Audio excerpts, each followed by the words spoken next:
Asalaamaaleykum mbokk internet yu Wassare Célébrité dal leen ak jàmm et bienvenue dans votre rubrique K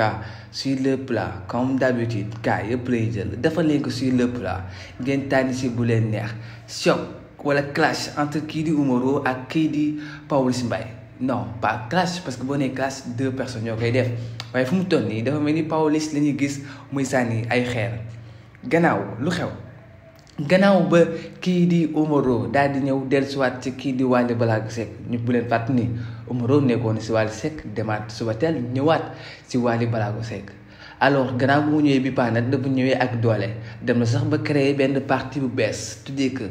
jàmm réew mi jël kii di Wally Ballago Seck def ko président Soxna Aïdara mu daal di koy def première dame. C'est normal waaye si ginnaaw ga créé na ministre yëpp maanaam ministre de l'éducation ministre de la communication ministre de l'intérieur et cetera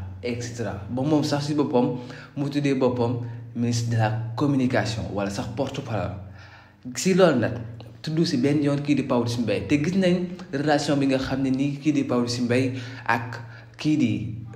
Wally Seck am na ko looloo waral. wala sax est-ce que looloo waral wala jalousie la kii di Pawlish di sànni xeer kii di Omaro tuddul turam waaye li mu wax boo déggee kàddu yi nga xam ne maanaam directement moom lay waxal parce que boo déggee moom naan am na ñi nga xam ne démb ñoom ñoo doon xas ñoom ñoo doon wax lu nekk di la yàqal te ñoom ñoo la jege naan dañuy créer ay parti waaye ba mootul parti boobu ñu créer Wally Seck nekk président bi ba mootul Wally moomule dinañ ko coup d'état kan moo ko nar a coup d'état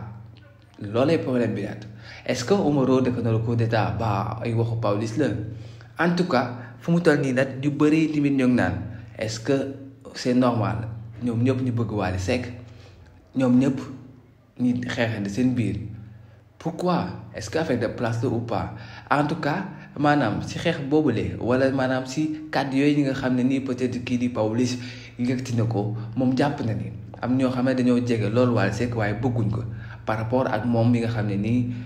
moom Wally jaral na ko lu nekk mën naam sax dee bu taxawoon waaye taxaw moom mu joxe bakkanam par rapport ak ñeneen ñi en tout cas te moom nee na gars yu bëri lay ñëw si Wally Seck ndax siiw wala ñu bëri lay ñëw si Wally Seck ndax tur wala ñu bëri lay ñëw si Wally Ballago Seck ndax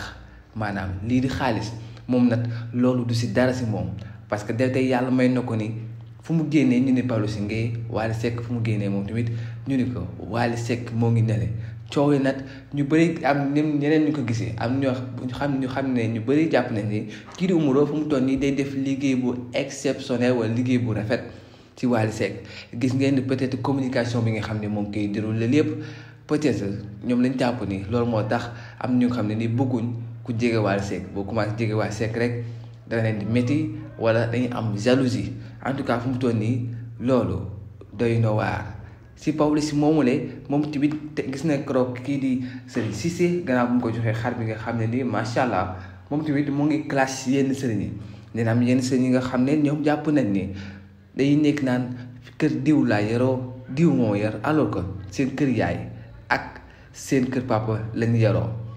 kii di may Kouthia sax mu ngi naan ko est-ce que da nga bëgg wax ne sëñ Mara nga wax mu ko non tudduma tur diffamation lay bañ waaye en tout cas daal wax naa ki may wax nag xaw ma jour la. xaw ma mbër la xaw lu mu mënti doon waaye moom mooy wax saan kàddu yooyu leen kan lay waxal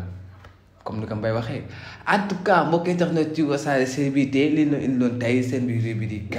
sur le plat comme d'habitude K yëpp lañuy jël dafa nekk sur le plat ngeen tànn si bu leen neex avec votre frère Mamadou Rassoul n'oubliez pas de vous abonner sur